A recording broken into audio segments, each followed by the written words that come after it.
welcome back. It's probably time we talk about the seclusion zone again.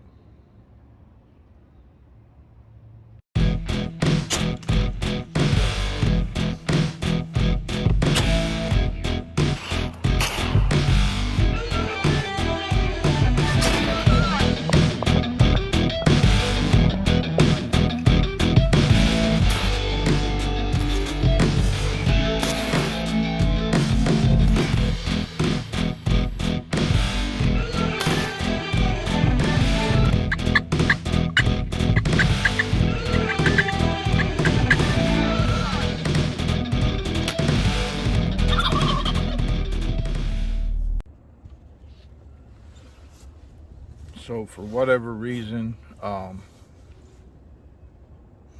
we hit this time of the year, and a lot of guys are at a loss, and they don't know where to. They don't know where the deer went. They don't know where to sit. It gets harder. There's no doubt it gets harder with archery gear because of the chasing and all that. And our firearm season here in Michigan coincides with this heavy chasing and the what I'm calling the seclusion activity. But I'm gonna sketch out a map here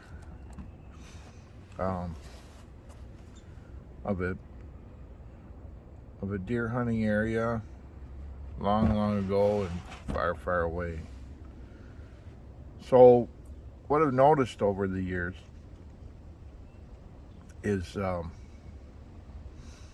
bucks will, when I had the opportunity to see what they were doing with does, they're forcing them, and in this area where I hunt, they force them in one particular direction every time I see them, and it's always to the west. And for our map here, we're gonna have north at the top, and our prevailing winds our winds are out of the west northwest, and we have topography that has kind of a swampy area and a lake, and that's over here, and then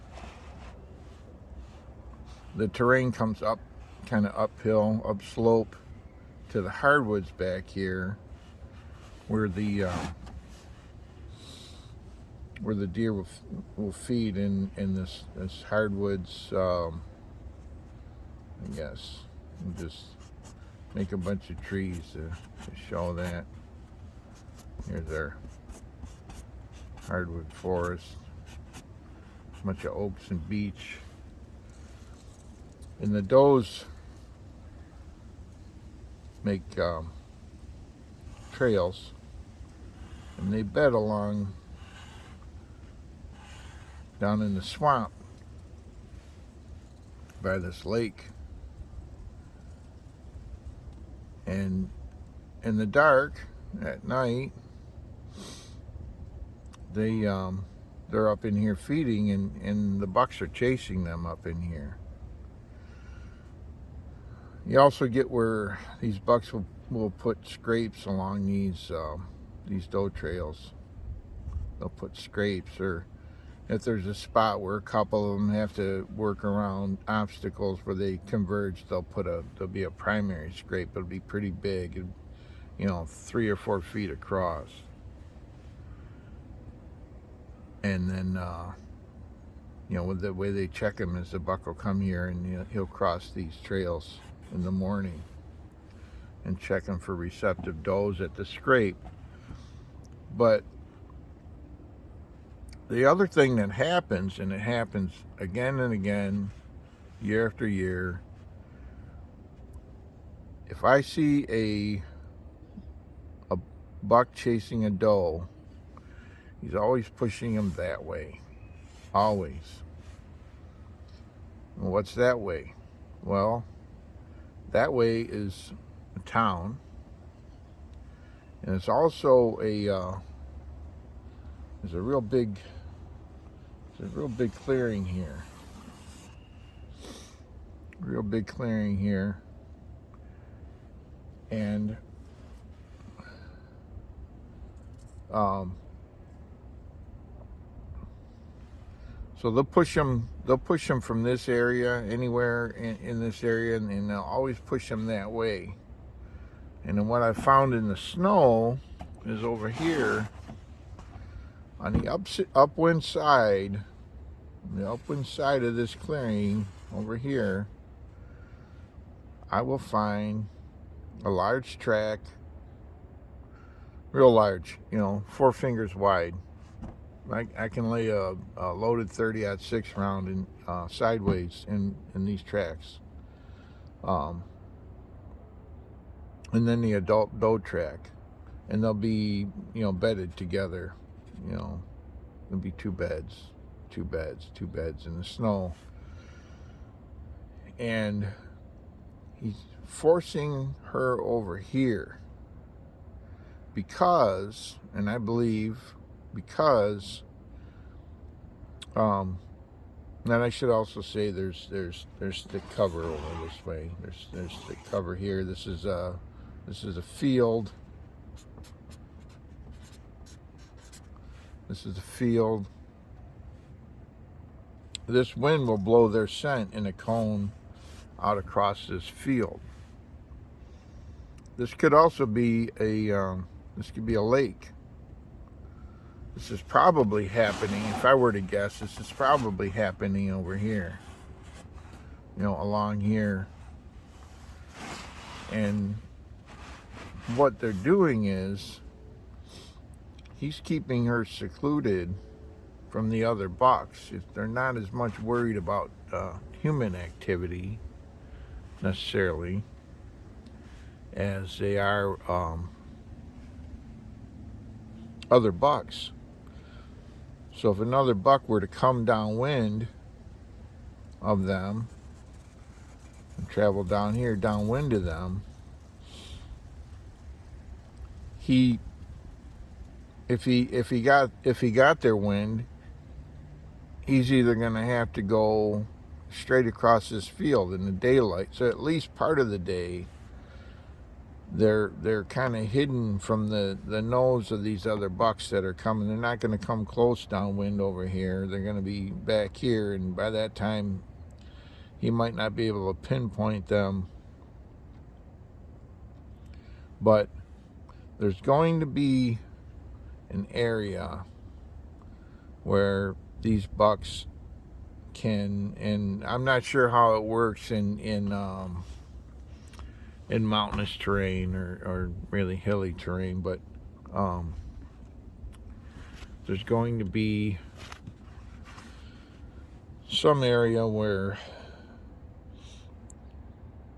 this buck is locked up with this doe, can keep her away from other bucks until she's ready to stand. And if you can find that area, because you might not just, it might not be one buck that uses this, and it wouldn't be, they kind of tend to do the same things for some of the same reasons, but he's gonna, they're going to push these does. They'll have, like I said, they'll have their scrapes along here to find them, but they will push them. And this distance, I've seen them do it all the way from over here somewhere. The distance from here to here, it's 1.5 or 2 miles. So I know that they push the does over here. They keep them secluded. They're trying to hide from other bucks that are searching for does. And that's what they do. They find some area where the downwind side, deer either they won't cross in the daylight, or ideally maybe like on the lake where they're not going to cross that at all. So this becomes this area becomes your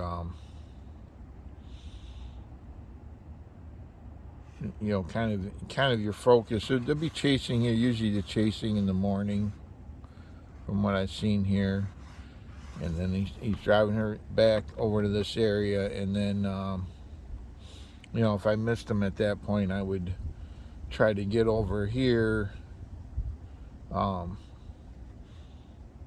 the afternoon.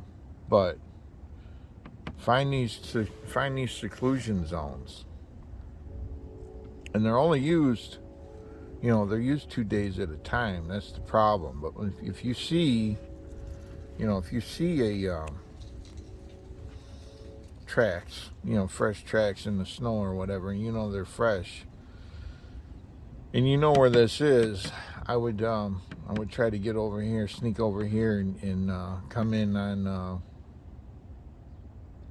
carefully on the crosswind, and give it a try. That's same thing over here. On this lake, I would try to come over here and come in on the crosswind, and try to set up. She's kind of, until she's ready to stand, she tries to run away. I've seen them. Pretty much like herd, like a sheepdog. These bucks will herd these doe, one doe at a time, like just like a sheepdog. You push her back. She'll be trying to go to bed down here, and he'll come along and swing around and try to push her back over and over again. I've seen it. This is where they're going. So anyway, I don't think a lot of people talk about it for whatever reason. I think, I think I do know why. I think a lot of bow hunters, firearm seasons start up, and a lot of bow hunters don't want to be in the woods, and usually your bow hunters are your more, should I say, more tactical, more strategic thinking, and a lot of your firearm hunters are just kind of like hope and pray, go out there and sit in the woods somewhere. I mean, they got a spot, or they'll try to throw out a pile of bait, but not a big fan of bait hunting. I'm not against it. I just don't think it's all that productive in a lot of circumstances. I'd rather hunt the sign. I'd rather hunt the activity, and this is the one thing I'm not hearing a lot of people talk about. But take a look. Let me know if you find, if you can confirm what I'm saying in your area.